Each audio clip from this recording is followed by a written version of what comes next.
Hey, Chris. What's up, Jason?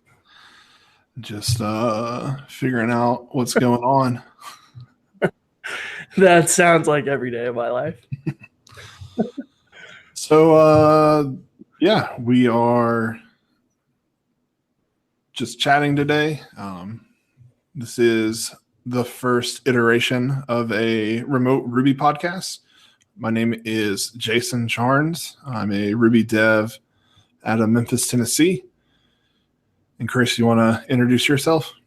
Yeah, I'm Chris Oliver. I work out of St. Louis, Missouri, actually. So we're not too far away, but there's not a whole lot of us Ruby developers in the Midwest, I feel like. But here we are, two of us. And I do GoRails.com, screencasts, and Hatchbox.io, which is like a Rails hosting product similar in a way to Heroku, but you get to run your own servers and kind of manage your costs a little bit better that way. Cool. I should also mention I work for a company called Podia. And outside of that, I run Southeast Ruby, which we'll probably talk about in a little bit. And then the Remote Ruby Meetup, which is a meetup that typically happens once a month and is what this podcast is now blooming out of. So, yeah, Chris, what do you want to talk about? Well, I actually, have you seen the Ruby 2.6 preview stuff? I saw it was released, and that was about it. One of the really awesome things in like Python, because I came from Python before I did Ruby. So one of the things we always dealt with was these like, you run your Python script and then you have your .py files, and then every file has its own .pyc file, which is like, they just in time compile it, and then next time you run it, if your code didn't change, it would just load the PyC file. It'd be a lot faster. And it looks like Ruby's kind of going towards doing something like that, which I didn't even know was on the like to-do list at all. I thought Ruby 3x3 was like all that they were working on performance wise, and like that's where all the efforts were. But this sounds like it's going to be introducing some pretty awesome performance improvements, and hopefully, it looks like not too many backwards incompatible changes. So it might be something that we can all just upgrade to once it comes out, which would be fantastic. Yeah, I'd heard about JIT maybe at RubyConf last year or RailsConf. I can't remember which one. But I think it is actually part of like the 3x3 improvements in that, like, I think their vision for 3x3 is that by the time you get to 3, it's 3 times faster. So Okay. So like every year you get like a little boost of something. So yeah, I'm really excited about it. Does that mean that we'll have like a 2.7 come out with some major improvements or whatever? Is that kind of the thinking, I would guess? I would imagine. I know that when Matt's talked about it, RubyConf 2015 maybe, he talked about how there was like no set date. And so I imagine that we'll see. I mean, this is purely guessing. I don't know. But I imagine we'll see like just minor bumps like 2.6, 2.7 until they feel 3 is ready. But I'm speaking out of ignorance. So Until Duke Nukem Forever comes out 20 years later. What else is in 2.6? I don't remember. That was the only thing I really cared about. That was like, I'll take that. Looks like some other little improvements. Alias. Okay, so I heard about this from Ruby Kaigi. I don't know if I'm pronouncing that right. I pronounce everything horribly. Yield self. I think Matt's talked about how that he wishes it was named different. It looks like they aliased then as yield self. Are you familiar with yield self? Yeah, I haven't used it in such a long time though that I don't even really remember like the use case. Yeah, essentially like it returns itself into the next method or next function you call. But What's that helpful for? Like DSLs or something like that? yeah, if you have like a scenario too where you have like 4 lines and you like do a method call store it to a variable, pass that variable into another method or another function and store that to a variable. Okay. You can just kind of pipe it down. So I got it. That makes sense then. I haven't really used it yet because I'm really bad at using new features. Yeah, I haven't had anything in a while that's really needed an interface or something like that that would benefit from that. Whoa. Let's see here. An endless range is introduced. Oh, interesting. So now we can have infinite loops. It works as it has no end. That's cool. It's not probably super useful, but it's like,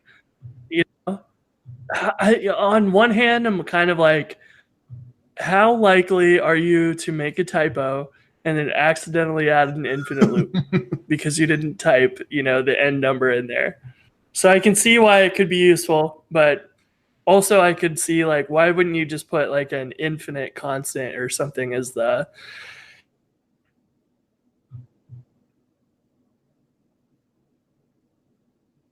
I lost you there for a second. Oh, where was I? I think you just finished your thought on infinite loops. Oh, okay. Well, that was kind of where I was going with it. Like, it looks interesting. 3 periods or 1 dot dot. I mean, I don't know. Syntax looks a little odd, but it'll be cool. Binding source location was added.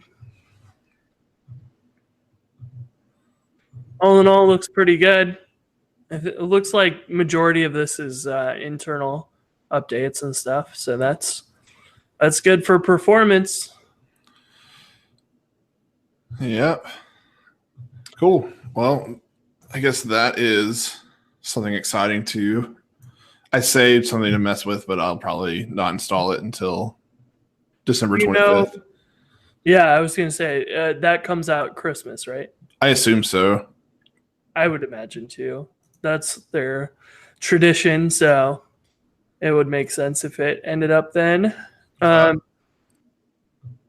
was going to bring up, I saw this on some tweets and then it was in Ruby Weekly, Stripe building a type checker.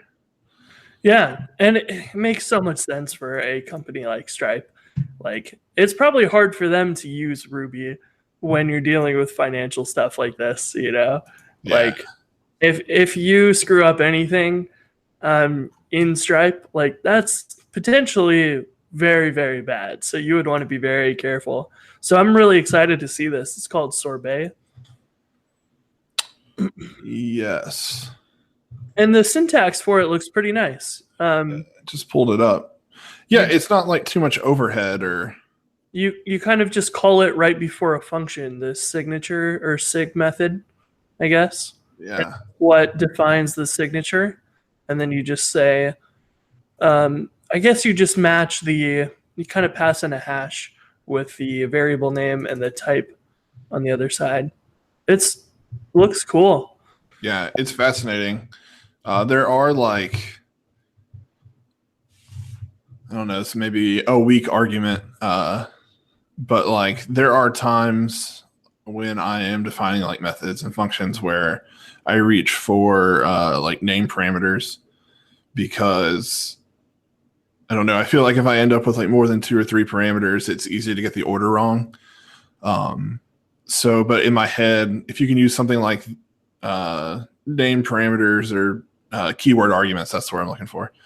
Yeah. Like with a type checker, like not all the time, but just choose when you need it or you want to use it. I think that might be a cool combo. I don't know. I assume it works with keyword arguments, but I haven't really looked at it.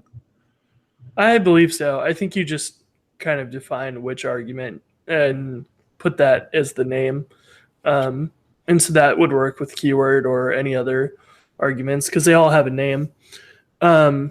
That seems really handy for anybody building like a gem, especially, Yeah. right? When like, or I mean, honestly, like there's so many problems that people have with Rails that come from, okay, you passed in a single instance instead of a relation, a collection of this model or whatever. And there's so many times where you're just like, yo, give me one of these, we'll be fine instead.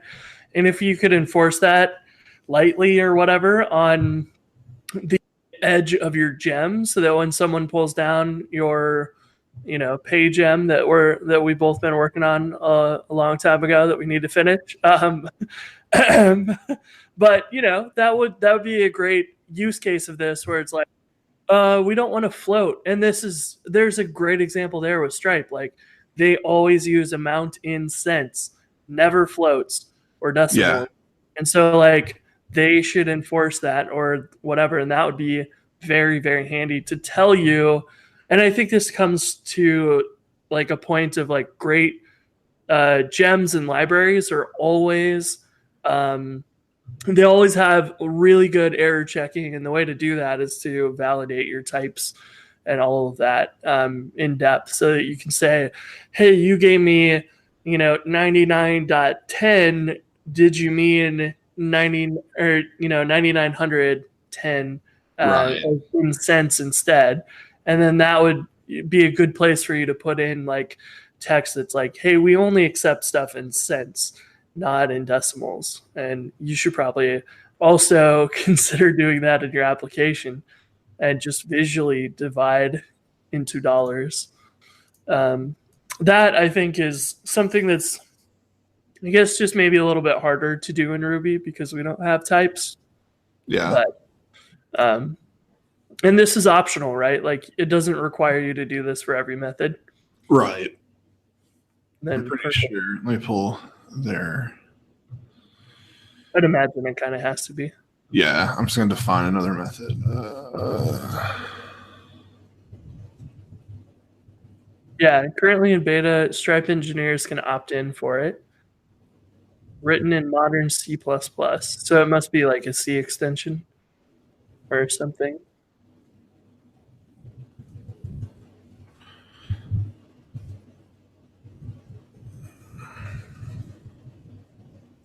Yeah, it looks like it is optional because I just defined another method in their playground and then instantiated it, called it with just anything, and it didn't fail. So that's really nice. Kind of like we were talking about, just slowly introduce or, pick and choose where you need that. That's really cool. That I thought it was cool when I heard it, but now that we've talked about it, I'm even like more excited about that. So yeah.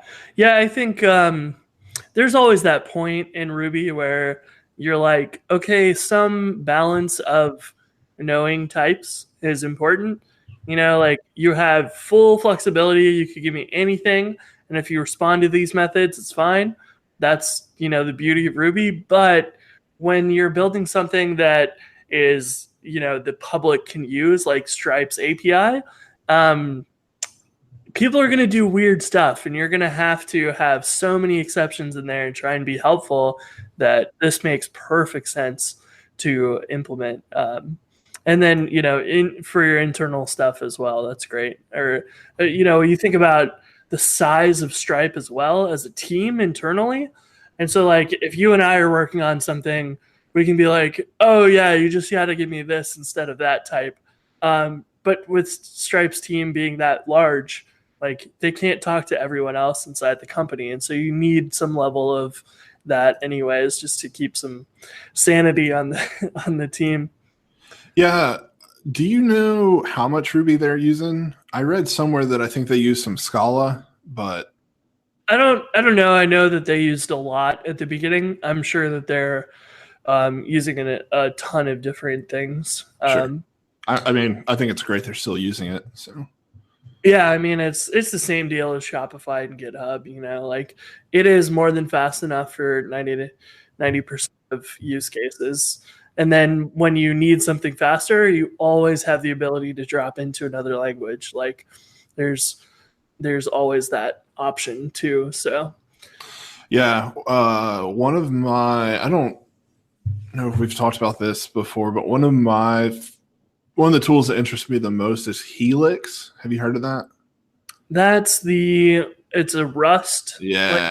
or whatever. Yeah. So it's a way to write Ruby extensions in Rust. I've never written Rust. I've talked to many smart people who have, but it seems like a cool thing to reach for. Like I've tried to write C extensions, but like I had to learn C while I was trying to write C extensions, and it was hard. So C is not a great, easy language to deal with, and Rust is going to take care of a lot of those things for you and be a little more familiar. So that would be really good to make that. I haven't used it though. They use it for Skylight? Isn't that what they built it for originally? Like to make Skylight's monitoring service? yeah, I think so. Yeah. Yeah. I know they have a lot of smart people doing Rust there. So yeah, anything, that's cool one to check out. Anything else Ruby related you want to chat about before we move on? I mean, I don't know if people have heard this one. The next story on Ruby Weekly was about HTTP-RB there's so many different network utilities in Ruby. Like you have NetHTTP, HTTP Party, REST client, OpenURI, and so on. HTTP-RB I've been using recently as kind of an alternative to those, and it is fantastic. I really like it. The interface for it's like pretty much, or it's pretty similar to like a REST client or whatever. But if you look at the benchmarks on it, HTTP-RB like kills everything else unless it's a C extension, and this is like pure Ruby. So, I just looked at its like comparison, and on the other end of the table is HTTP Party, and yeah, 40 meg versus a tenth of a meg. Yeah, for uploading 10 megabytes. That's nuts. And I've used REST client a lot, and I was really surprised to see how slow it was. Right. In comparison. And like you can always drop down into some of the other options like Curb I've used before in a Twitter Firehose project where we had to listen to all the tweets coming in. So like that was the only thing that would be 100% like able to keep up with the speed, because I was just like grabbing tweets and then putting them on a queue to be processed later or whatever. So that was like, that's probably the fastest, but it requires you to have curl installed, maintain that, and then recompile the gem if you change curl versions and stuff. And it's a little more finicky to work with, but I was quite impressed with the HTTP-RB. So I just was going to mention that for anybody building something to interact with an API. This might be a good gem to use, although I don't think people take advantage of Faraday enough either. And Faraday is just sort of like a generic interface that you can plug in different backends. And so, if you for whatever reason didn't want to use one of those backends like NetHTTP, you could switch it out for something faster or whatever. That one I think is probably the one that most like API wrappers should use by default, and then you can plug in sort of whatever backend to it. I thought that was cool, and I never really looked into it before, so I didn't quite realize what the purpose of it was until I read that like a couple months ago, and I was like, oh wow, okay, this makes a lot of sense. So it's just like a common interface over all those others. That's cool. Yeah. I mean, this is very common, like a common problem when you install the Twitter gem, the GitHub gem, the DigitalOcean gem, the, whatever. You have like 10 APIs, and every one of those gems requires REST client or HTTP Party or whatever. And right. So you have such an inconsistent set of tools hitting these APIs, and some may be slower, or whatever, and you don't know why. And it might just be that, they were using one of these clients, like REST client, that turns out to be slower than we thought. And I thought was an interesting thing. Like, I'm probably going to do a screencast on Faraday just to talk about that more, because I think it's just not used enough, I think. So that I thought was cool, and glad to see that in Ruby Weekly and more people talking about that. Yeah, absolutely. Also good to see some Go Rails in Ruby Weekly. Yep, that's always good to see. Did my direct uploads episode on active storage. It's pretty easy to do direct uploads with it. I really am impressed with that aspect of it. Around how to do some more complex things that were easier to define in Shrine or Paperclip or whatever. I know one of the things that I wanted was, like, have been doing some videos. I want to upload a video and transcode it to the 3 common formats for browsers. But all of the active storage variant functionality is for Minimagic only and for images only. And so you can't go through and say, like, I want a MP4 version of whatever video is uploaded, because there's no a way to plug into that. And I think that's frustrating that isn't flexible enough out of the gate when it came out, because surely people upload other formats. We always need, ideally, an image preview. But what if you're building Audible and you want a 5-second MP3 instead of the full audiobook as your preview instead? So there's, a few of those things where you can work around it, add other attachments, and build your own processing thing. But it would just be kind of nice to be able to, like, say, I wanted this variant as an MP4, and then the backend, like, plugin for active storage knows, hey, if you did MP4, we'll transcode it this way or whatever. I found that kind of disappointing. Yeah, I unfortunately have not worked in any active storage, so I did not know that. What's your file uploading tool of choice up until you try active storage? Let me see what I use on this most recent project.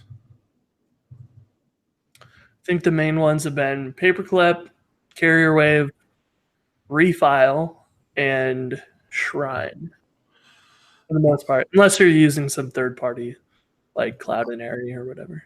I want to say maybe I used Shrine this last time. Mm-hmm. Let me see.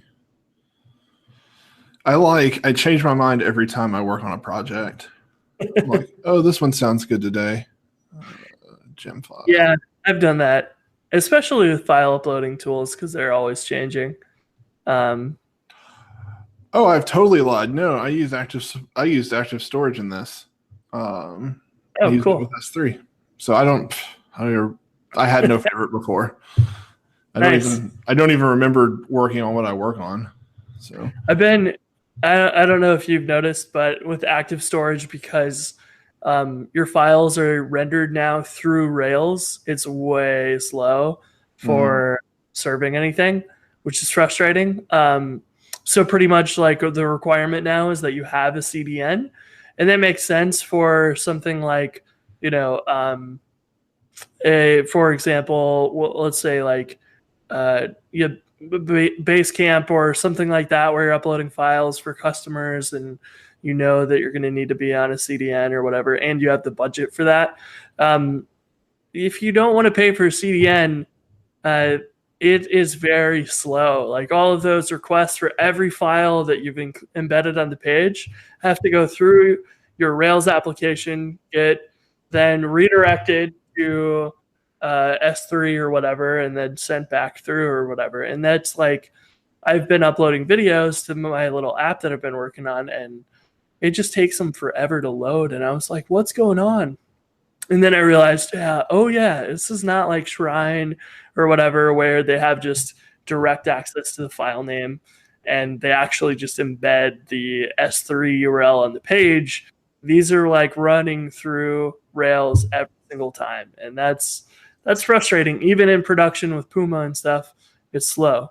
Like it's very noticeable, and that's not going to be a great solution for a lot of people. Like I don't. CDNs are expensive, I think, and that I think will be kind of a way for Shrine or Carrier Wave or whatever to stick around and still have a pretty important purpose in the long term, unless Rails somehow ends up redesigning active storage to allow something like that that can skip that. Yeah, I'd be interested to see how that pans out. I mean, not really related, but kind of related. There was an article on Hacker News today, Gasp, Hacker News, that was it was for static sites, and it was like if you have a static site and you don't have a CDN, you're doing it wrong. And that stuff is, I mean, sure, like if you need the speed, but if it's your personal website and you got a static site, who cares? My personal blog is a WordPress instance, and like, don't get me wrong, like it's not like it gets like a handful of 100 hits a day, but like it works totally fine. And like many big sites do the same thing on WordPress. So like, yeah. I digress. Well, cool. If there's not anything else you want to chat about Ruby wise, what's going on with you, Go Rails wise, Hatchbox wise, anything like that? Yeah. Well, I've been experimenting with the upgrade in Hatchbox to support 18.04 lately, and for the most part, that's similar. Like every year, or every 2 years, I guess that comes out. I go through that process and like write the Go Rails tutorial and all that. But that's been fun to get the upgrade going for Hatchbox. I've been trying to get it more ready to begin marketing it. I've been working on it for over a year or something and not really marketed it, which is definitely the developer's mistake, being an entrepreneur. But it really hasn't been in a position to be like really tackled by a lot of people. All the little features just end up being way more complicated to support than I realized. Because originally I was just going to do something basic, but then we want Let's Encrypt support, and then that changes in big ways and all this. And so I've been just kind of spending a lot of time making that better, and then getting that to the point where I can say, okay, let's maybe open up a free tier so you can deploy an app for free and try it out and whatever. I think that would be a huge way of growing it and getting more people to try it out and stuff, and doing more screencasts on how to use it. So for the most part, I've been kind of like focused on Hatchbox. I've been moving into my new house, so Go Rails and all that have been in a new environment, kind of echoey and all that. And I got to get my recording station set up a lot better. But those will probably get back to normal pretty soon. But you could tell that I was a little, distracted while I was doing the last few episodes. Yeah, moving is no fun. How about you? You started a new job? Yeah, so started with Podia. If you're not familiar with Podia, we offer a platform for creators selling digital downloads, courses, things like that. And it's fantastic. Small team. I'm employee number 8, and wow, that's great. Fully remote, getting to write Ruby. I mean, I can't complain. So doing that. Yeah. And full disclosure, I use Podia for selling my Stripe course. Which has been fantastic, by the way. Like I uploaded it to Podia and I haven't had to do like hardly anything since, and it just is like probably the simplest and easiest to use one, because I've tried some of the other places and also considered building it myself, and it was like there's no reason not to just use Podia. Yeah, I actually was a customer before I worked there.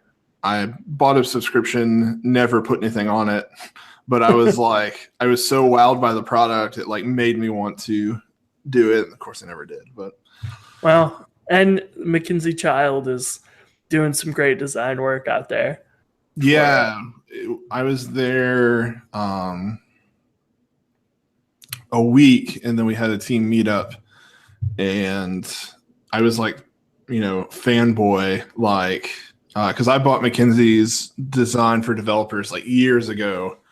And I was like, it boggled my mind. I was like, oh my gosh, I work with McKinsey now. So it was cool. yeah, yeah, and a team of 8. That's great. I Yeah. love the teams being that size.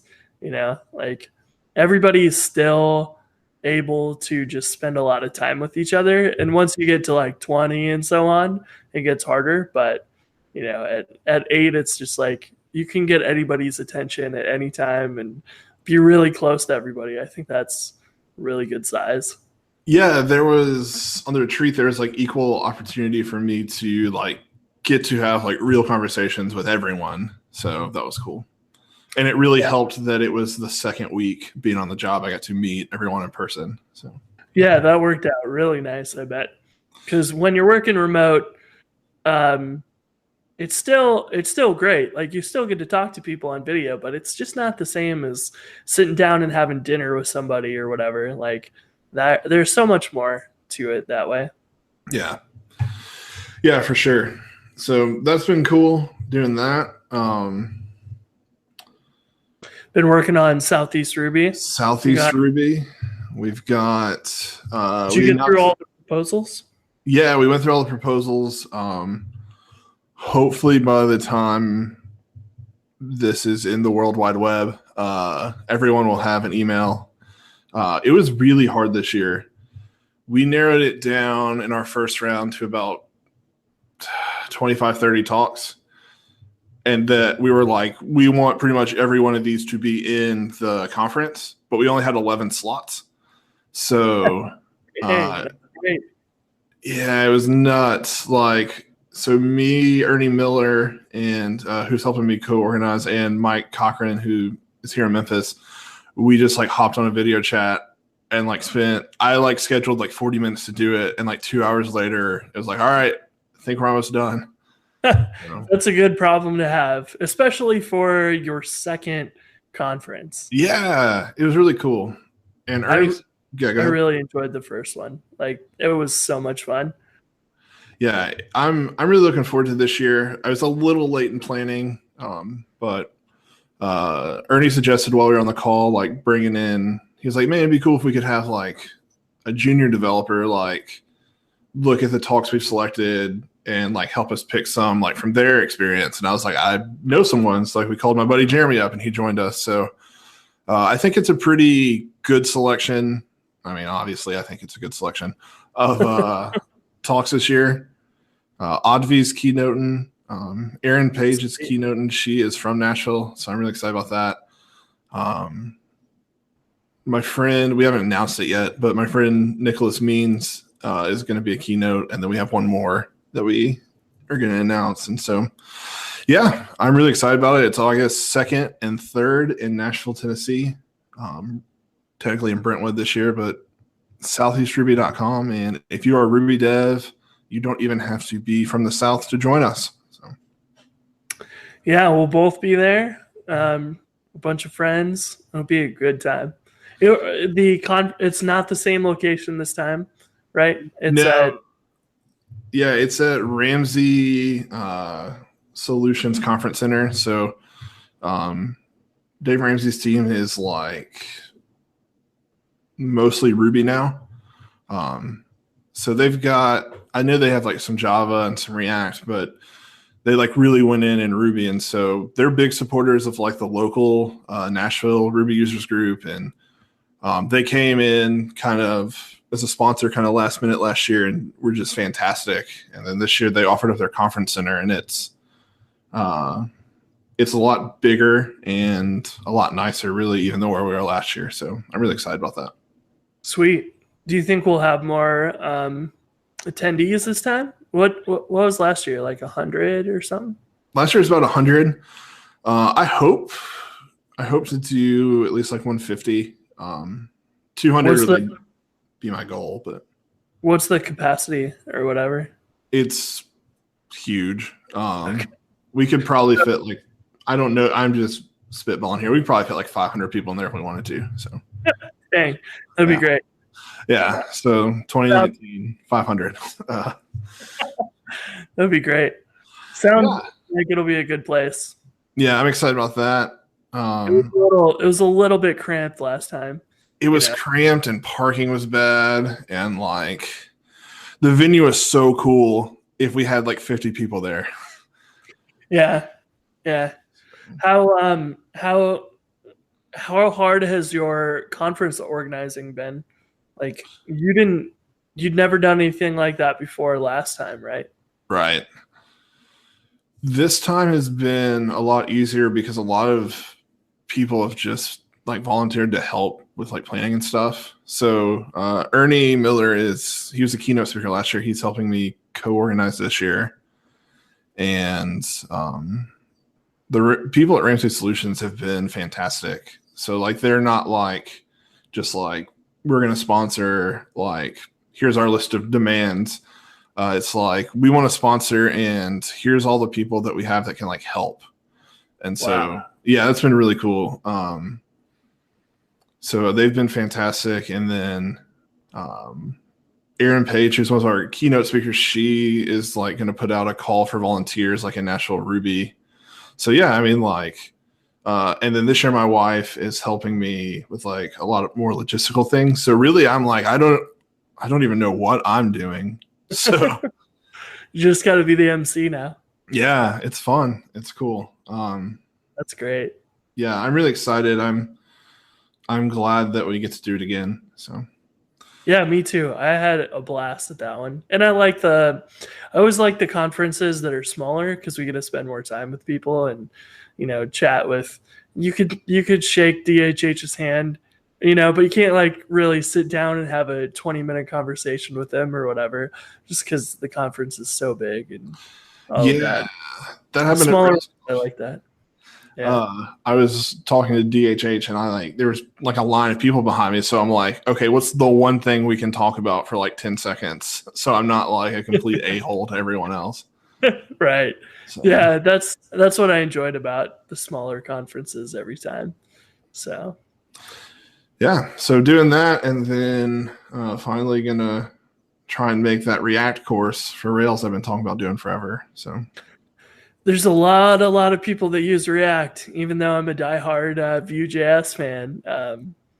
It's definitely just such. Well, I've been using React for a little bit of the native mobile stuff, and that's been great. But there's a lot of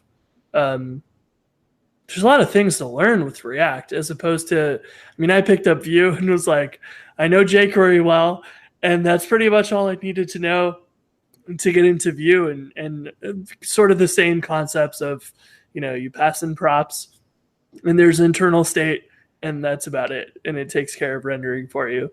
And like, I learned that from React ahead of time, and coming to Vue is like, oh, wow, like there's nothing here that's too tricky.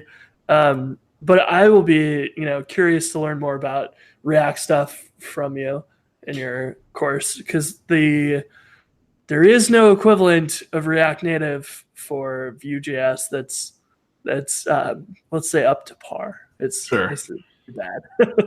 Yeah, I was toying around with the React Native app the other day, like nothing serious, and like it is nice because all 90% of the concepts that I know for React from the web apply to React Native, and like I've just never had that experience trying to build a native app before. So yeah, me either. There's not much of the native APIs that you need to know with React Native, which I thought was great. yes, There's a lot of the other, like Ruby Motion is cool, but like if you're not already an iOS developer, like Ruby Motion is not really going to help you. Like you still got to. It's actually going to make it worse because now you've got to go translate all the examples on Stack Overflow from Swift or Objective-C to Ruby Motion, and it just ends up making it worse. It's kind of like a lot of people struggle with CoffeeScript. It's like, okay, well, I can find an example in JavaScript, but now I have to convert it, and it just like doesn't really add much value. Yeah, I was a big proponent of Ruby Motion when I was trying to build an iOS app, because there's a lot of gems that are really good about abstracting those framework specific APIs out. But then it's like, okay, I'm ready to do Android, and they don't exist for Ruby Motion Android. So it's like, well, this was a waste of my time. So I've been have you used Expo at all? I have. I used it with Create React Native App. Okay. Yeah. I've been using that I'm trying to do a video. So I don't know that I've talked too much about this, but I'm trying to build sort of a third app where doing video support and just adding video into the customer interactions that you do more often. One of the things I was trying to do is build a Rails app with a mobile app that I could record videos on. And so I've been experimenting with all this for that reason. So at some point, what I'm probably going to do is just start recording videos of me working on this, because I think that would be interesting. And maybe it's a way for me to do some launch marketing or something for it. I think it's an interesting concept, but if I go and do all this work and then just release it to the world and hey, here's something new that I've never talked about before, I don't think that will, I've done that before with every other thing I built, and that doesn't usually succeed. So this is going to be a big tangent for me, in my development stuff, because I have to go now learn native stuff somewhat for React Native, but spend a lot more time in React. I know it'll be good, but and I want to do an Electron app for it too. But that hopefully should be easy and not require too much more than here's a browser, embed this website. Yeah. That's my hope, at least. Yeah, Electron's always interests me. So, but like you're saying, that's I think that's what I want to do with this React course is plug for Podia. With this course, I can set up a pre-launch thing for it, and so I can start promoting it stuff from there. So I think I'm gonna set that up and start trying to put some like free content out there, just so it's not like I did all this work and I was like, here it is, world. So yeah, I think that's great. Steve Shoger has been doing those little snippets of tweets with, you know, some like little widget he redesigns in amazing ways and like explains really, really well. It's been weird to me that there aren't other designers explaining some of these design choices as well as he has. His are like so top quality. But I think if you like do a similar thing, like tweet out those things or, you know, post little posts about, here's a little nugget that could be really useful. That'll build a lot of interest, and hopefully, you know, when you launch it, it'll be as successful as, you know, some of the big course launches. That'd be great. But all that always comes down to you have to just talk ahead of time. Whereas most of the time as developers, we're like, okay, heads down, let's go build the course.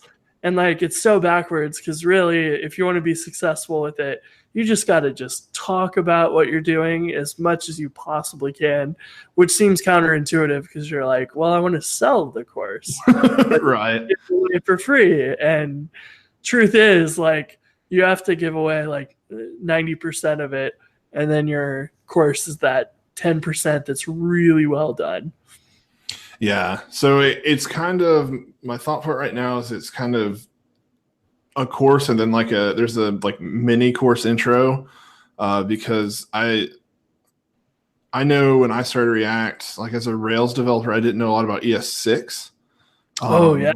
And so like I have my plan right now is a free little mini course, like ES6 Essentials for React or something like that, where we just talk about like coming from ES5 and even CoffeeScript, like specifically for us Ruby devs, like this is why this was introduced, and like this is how it compares. And I don't know, something that I wish I had before I went into React head first. So yeah, I mean that's Rails has not been great about keeping up with JavaScript, and then everybody's like, oh, Webpacker, and then they're like, what is all this junk? And all the React tutorials are always just assuming ES6.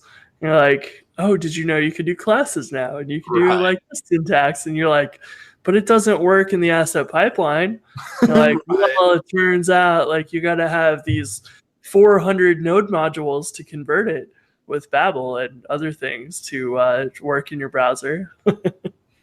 Yeah, and that's that kind of picks up to where the React course will pick up is like, I want to not only like kind of show you React, but like Webpacker and like how like choosing like a thing I know I assumed a lot was that like when you pick up a technology like a Vue or React, like a lot of times that's really associated with like single page apps, but like it doesn't have to be. And that's where like React finally clicked for me. It's like, oh, I can just like DHH talks about like JavaScript sprinkles. Like I can actually just grab like components and like put them into my Rails app. And like, I don't know.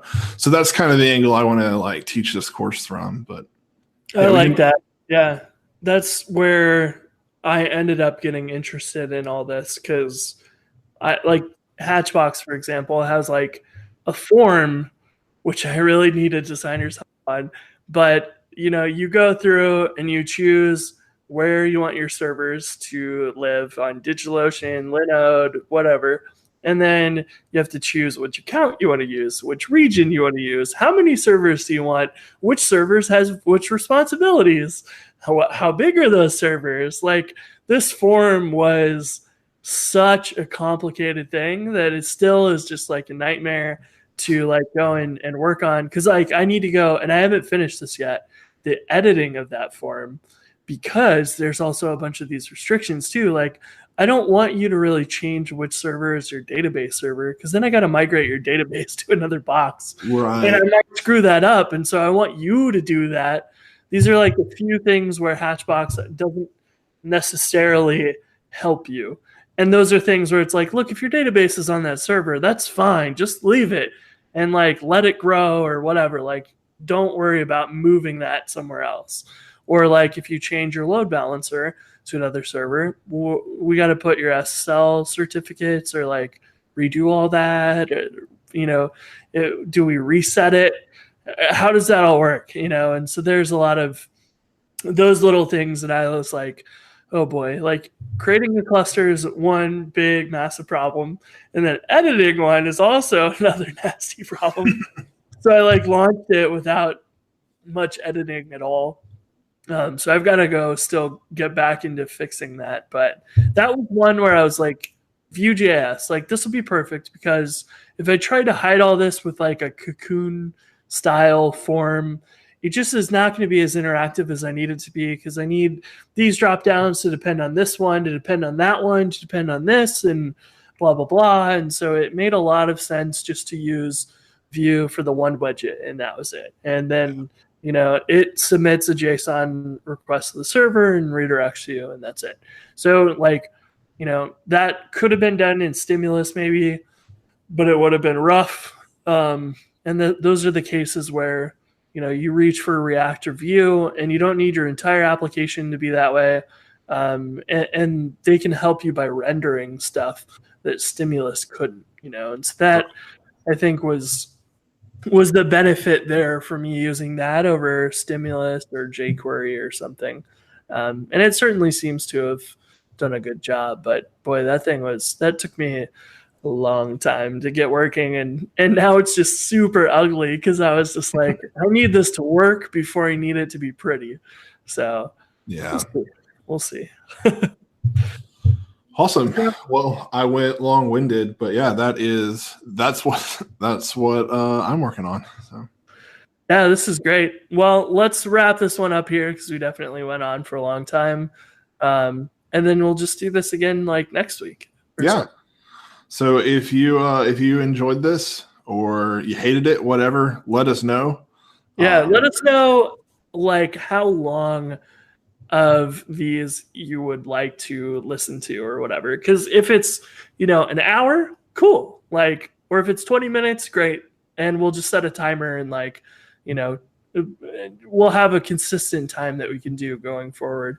Because I think that would be, if we do these once a week, maybe you can do an hour, but probably more than that, it's going to be really rough. And maybe just like 30 minutes or 20 minutes would be great.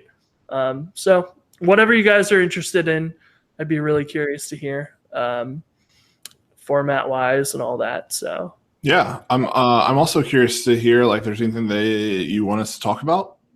Let us know. So yep, we are really good at just talking to each other. So yeah, cool. all right, Well, I will talk to you later. sounds good. Catch you next week.